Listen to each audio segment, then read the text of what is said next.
Hello అండి, అందరికీ నమస్తే. ప్రస్తుతం మనతో పాటు హైకోర్టు అడ్వకేట్ మధు శర్మ ఉన్నారు. ఆయనతో మాట్లాడదాం. నమస్తే సార్. నమస్తే అమ్మా.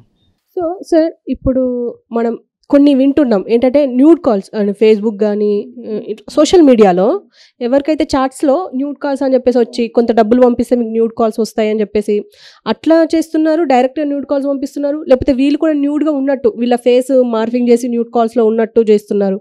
అసలు దీని గురించి ఏమంటారు? ఇదైతే నిజంగా ఈ మధ్య పెరిగింది. ఎలా అంటే ఇది నేను విన్నాను. ప్లస్ మనం కూడా ఒక 2-3 కేసుల్లో చాలా సఫర్ అయి వచ్చిన పార్టీస్ ఉన్నారు. ఇది ఎలా అంటే వాళ్ళు ఇది కూడా operated by one kind of mafia. ఒక రకమైన మాఫియానే ఆపరేట్ చేస్తారు. ఎలా అంటే వీళ్ళు ఎక్కడో ఒక చోట లొకేషన్ ఏర్పరచుకొని వీళ్ళకి ఫేక్ ఐడీస్తో, అంటే మంచిగా ప్రొఫైల్ ఉన్న వాళ్ళని చూసుకొని కొంచెం సెలెక్ట్ చేసుకొని ఫేక్ ఐడీస్తో రిక్వెస్ట్ పంపిస్తూ ఉంటారు, ఫ్రెండ్ రిక్వెస్ట్. సో వీళ్ళు ఏం చేస్తారంటే యూజువల్గా జనరల్గా ఎవరో తెలిసిన వాళ్ళేమో రిలేటివ్స్ నుంచి కానీ ఫ్రెండ్స్ నుంచి, కామన్ ఫ్రెండ్స్ నుంచి వచ్చిన వాళ్ళు అని చెప్పేసి వన్స్ ఈ ఫేక్ ఐడీస్ నుంచి వచ్చిన రిక్వెస్ట్ని యాక్సెప్ట్ చేయడం జరుగుతుంది. సో యాక్సెప్ట్ చేసిన తర్వాత స్లోగా వీళ్ళతో చాట్ చేయడము, ఫ్రెండ్షిప్ పెంచుకోవడం అలా చేస్తూ ఉంటారు. వన్స్ ఇది డెవలప్ అయ్యాక ఏం చేస్తారంటే కాల్స్ దాకా ఇది ఎక్స్టెండ్ అవుతూ ఉంటుంది. వీళ్ళు ఏం చేస్తారంటే అప్పుడు ఒక ఫేక్ న్యూడ్ కాల్ చేయాలని చెప్పేసి చూస్తారు. అలా న్యూడ్ కాల్స్ చేసిన వెంటనే ఒక 10 సెకండ్స్ 15 సెకండ్స్ వీళ్ళతో మాట్లాడిన తర్వాత కాల్ రికార్డ్ చేసేసుకొని వీళ్ళని థ్రెటన్ చేస్తారు. ఏమని అంటే మీ చుట్టుపక్కల ఉన్న వాళ్ళకి పంపిస్తాం, అంటే మీ అకౌంట్లో ఎవరెవరు ఉన్నారో వాళ్ళందరికీ ఈ లింక్స్ పంపిస్తాము, లేదా ఇతని ఫేస్ ఒక్కటి తీసుకొని మిగిలిన మార్ఫింగ్ చేసేసి ఇతని ఫోటో పెట్టడం జరుగుతుంది. ఇవాళ పరిస్థితి ఎంత మారిందంటే ఈ కాల్స్కి సామాన్యులే కాదు, ఇవాళ అంటే పెద్దవాళ్ళు కూడా చాలా బలైపోతున్నారు. అంటే లాస్ట్ ఇయర్ మనం చూసాం ఒక ఇన్సిడెంట్. ఒక ఐఏఎస్ ఆఫీసర్ అయితే ఇండియా మొత్తం సంచలనం లేపింది. ఆయనకి ఫేక్ వీడియో కాల్ ఒకటి చేసి ఆయన ఫోటోని తీసుకొని దాన్ని మార్ఫ్ చేసి వాళ్ళ ఫ్యామిలీస్కి, అంటే వాళ్ళ వైఫ్కి ప్లస్ వాళ్ళ పిల్లలకు కూడా పెట్టి ఆయనే స్టేట్మెంట్ ఇచ్చారు. నేను 18 నెలలు నేను డిప్రెషన్లో ఉండి దాని నుంచి బయటికి రాలేకపోయాను, నా పిల్లల్ని కూడా నేను చూడలేకపోయాను వాళ్ళు అలా చేయడం వల్ల అని చెప్పేసి. అంటే సైబర్ క్రైమ్ వాళ్ళ కంప్లైంట్ ఇచ్చి వాళ్ళు ట్రేస్ చేసి పట్టుకోవడానికి వాళ్ళంతా ఇది చేసినా అంటే ఒక ఫ్యామిలీ మీద ఎంత ఇంపాక్ట్ పడిందో చూడండి ఇక్కడ. అంటే ఇవాళ మనము మోసపూరితమైనటువంటి చాట్లు, మోసపూరితమైనటువంటి కాల్స్ మనకి తెలియకుండా మనం ట్రాప్లో ఇరుక్కొని నష్టపోతున్నాము. సో దీన్ని చాలా జాగ్రత్తగా మనమే హ్యాండిల్ చేయాలి. తెలియని అకౌంట్స్ నుంచి వచ్చే రిక్వెస్ట్ని అసలు ఎట్టి పరిస్థితుల్లో యాక్సెప్ట్ చేయకూడదు. First point. ఇవాళ సోషల్ మీడియాలో 100 అకౌంట్లో రిక్వెస్ట్లు వస్తాయమ్మా, ఓకే చేశారు, కానీ ఆ అకౌంట్లో ఏంటంటే కొంచెం మంచిగా మాట్లాడితే ఇక చాట్ చేయడం మొదలు పెడతారు. ఇక చాట్ చేయడం మొదలు పెట్టినప్పటి నుంచి వీళ్ళతో పరిచయం ఏర్పడడం, డబ్బులు గుంజడం, ఇది ఒక అలవాటు అనమాట. లేదా గిఫ్ట్లు అడగడం, స్లోగా ఇక వీళ్ళు ఆ ట్రాప్లో పడిపోతారు. అంటే హనీ వర్డ్స్ అంటాం, చాలా తీయగా మెత్తగా మాట్లాడుతూ డబ్బులు గుంజడానికి వాళ్ళు ట్రై చేస్తూ ఉంటారు. వీళ్ళు కూడా ఏంటి, సో వీళ్ళు వాళ్ళ మెయిన్ గోల్స్ నుంచి డిస్ట్రాక్ట్ అయిపోయి వీళ్ళకి ఎడిక్ట్ అయ్యేంత స్థితిలోకి వెళ్ళిపోతారు. దాని నుంచి బయటికి రాలేదు. కానీ వన్స్ వాళ్ళు కనుక ఒక్కసారి వీడియో కాల్ చేసి మాట్లాడి ట్రాప్ చేసి వీళ్ళ రికార్డెడ్ కొన్ని మీరు నమ్మరు, కొన్ని వీడియో కాల్స్ని ఇట్లా న్యూడ్ కాల్స్ వాళ్ళు ప్రేరేపించి రికార్డ్ చేసి పోర్న్ వెబ్సైట్లో కూడా అప్లోడ్ చేసి వాళ్ళ జీవితాలతో ఆడుకున్న రోజులు ఉన్నాయి. అంటే అంత దారుణమైన స్థితి. ఇవాళ ఎందుకు ఇది మనం ఇంత పచ్చిగా మాట్లాడేది చెప్పుకోవాల్సి వస్తుందంటే ఇవాళ తెలియక చేసే తప్పుల వల్ల జీవితాలు నాశనం అవుతున్నాయి. ఇవాళ ఏంటంటే విచ్చలవిడితనం పెరిగిపోయింది సోషల్ మీడియాలో. నిజంగా విచ్చలవిడితనం పెరిగిపోయింది. అమాయకులు బలవుతున్నారు. అమాయకులనే కాదు, దానికి ఎవడో అతీతం కాదు. చాలామంది మనం ఎందుకు సెలబ్రిటీలు కూడా చాలామంది బలైపోయిన వాళ్ళని చూసాం కదా. అంటే మనము జాగ్రత్తగా లేకపోతే, అంటే మన ప్రైవసీ అనేది పబ్లిక్ కాదు, ఫస్ట్ విషయం తెలుసుకోవాల్సింది. సో సోషల్ మీడియా అకౌంట్స్ మనం మెయింటైన్ చేసినా మన ప్రైవసీని మనం కాపాడుకోవాలి. మన ప్రైవసీ ప్రతిదీ తీసుకెళ్ళి ప్రపంచానికి చూపించాల్సిన అవసరం లేదు. ప్రతి పోస్ట్ తీసుకెళ్ళి సోషల్ మీడియా చెప్పాల్సిన పని లేదు. మనం కార్నర్ అవ్వాల్సిన అవసరం లేదు. సో ఇలాంటి చాట్లు, ఇలాంటి కాల్స్ వస్తే try to avoid those calls from the beginning. మొదట్లోనే మీరు అవాయిడ్ చేసేసేయండి. లేదు ఇంకా ఏదైనా ఇరుక్కుపోయారంటే ఇమీడియట్గా సైబర్ క్రైమ్ వాళ్ళకి కంప్లైంట్ ఇస్తే వాళ్ళే యాక్షన్ తీసుకునే అవకాశం ఉంటుంది. సో మ్యాక్సిమం ఏంటంటే ఇందులో ఒక్కసారి మన చేయి దాటాక ఇందులో కాపాడటం చాలా కష్టం. 100% వీటిలో చేయి దాటాక కాపాడలేం. సో ఫస్ట్లోనే చాలా జాగ్రత్తగా హ్యాండిల్ చేసుకోవాల్సిన బాధ్యత ఉందన్నమాట. సార్, ఇప్పుడు మీ దగ్గరికి వచ్చిన కేసెస్లో మీరు అంటే అబ్బా ఇది అయిపోయింది ఇంకా మన చేతిలో లేదు అన్న కేసు ఇంకేమైనా ఉందా?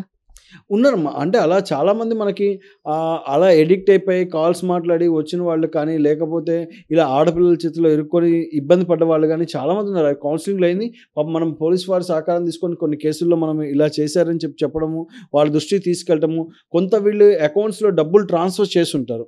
అంటే ఇలా ఏది నీకు తెలిసిన చోట ఒక ఉద్యోగం ఇప్పిస్తాను అట్లా కూడా మాట్లాడి అలా ట్రాప్ చేసే వాళ్ళు కూడా ఉన్నారు. ఉద్యోగాలు ఇప్పిస్తాను లేదా మీతో ఇలా వేరే చోట ఎక్కడన్నా మనకి అక్కడ ఇంత డిపాజిట్ చేయాలి నాకు డబ్బులు కావాలని అలా అడిగిన వాళ్ళ అకౌంట్స్ ఉన్నాయి. అలాంటి వాళ్ళ మీద మనం కంప్లైంట్స్ పెట్టి వాళ్ళ అకౌంట్స్ ఫ్రీజ్ చేసిన సందర్భాలు కూడా ఉన్నాయి. సో అలాంటివి చేసినప్పుడు అలా ఎప్పుడైతే కంప్లైంట్ మూవ్ చేస్తామో ముందుకి అకౌంట్స్ ఫ్రీజ్ అయ్యి వాటిని మనం తీసుకునేటువంటి అవకాశం కూడా ఉంటుందన్నమాట కొన్ని సందర్భాల్లో.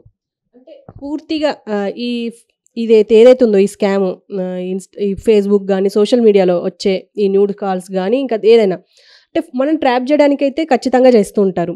ఎన్ని రకాలుగా అంటే ఏ రకాలుగా చేస్తారు? ఒకటి ఫేస్బుక్ అనే కాదమ్మా, ఇవాళ ఫేస్బుక్తో పాటు ఇన్స్టా అయింది. ఇన్స్టాతో పాటు ఈ అదేంటిది స్నాప్చాట్ పెరిగిపోయింది.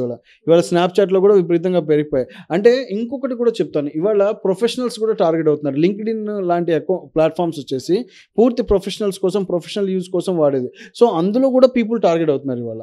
అంటే చాలా ఫేక్ అకౌంట్స్ నుంచి వచ్చిన వాటితో వాళ్ళు మాట్లాడడం చేయడం వల్ల టార్గెటెడ్ అవుతున్నారు ఫస్ట్ పాయింట్.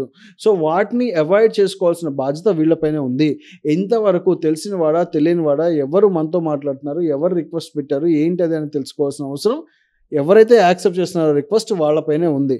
సో అది లేదు నచ్చలేదు అనుకుంటే ఫస్ట్లోనే అవాయిడ్ చేయడం ద బెస్ట్ వే. ఫస్ట్లోనే అది అవాయిడ్ చేయడం చాలా అత్యుత్తమమైన మార్గం అనమాట. కాన్షియస్గా ఉండాలి అంటారు ప్రతి ఒక్క సోషల్ మీడియా ప్లాట్ఫామ్ వాడే ఉండాలి.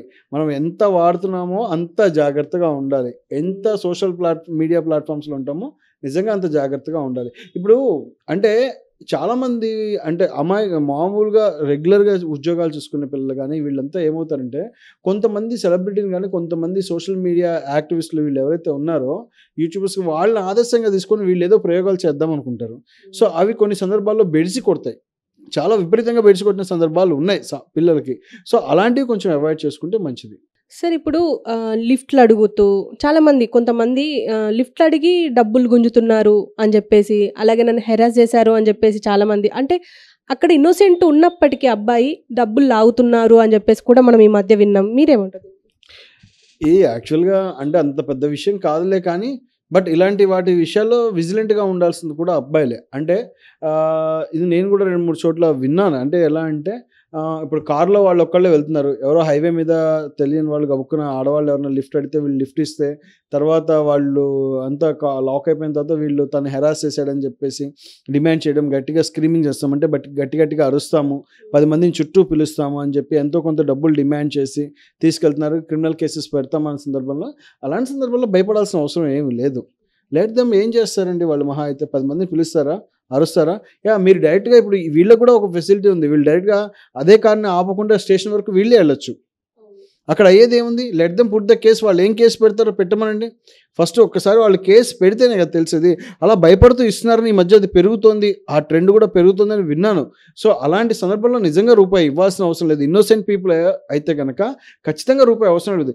డైరెక్ట్గా వీళ్ళు కార్ డ్రైవ్ చేసుకుంటూ డైరెక్ట్గా అక్కడికి నియరెస్ట్ స్టేషన్కి వెళ్ళిపోయి కార్ ఆపుకోవచ్చు, ఇబ్బందే లేదు. అక్కడ లెట్ దెమ్ వాళ్ళు అసలు అక్కడ అంతటితోనే క్లోజ్. ఇంకా వాళ్ళు ఆ పోలీస్ స్టేషన్లోకి వచ్చి వాళ్ళు కేసు పెట్టడం కానీ తర్వాత జరగడం కానీ ఇక అవన్నీ ఏం ఉండవు.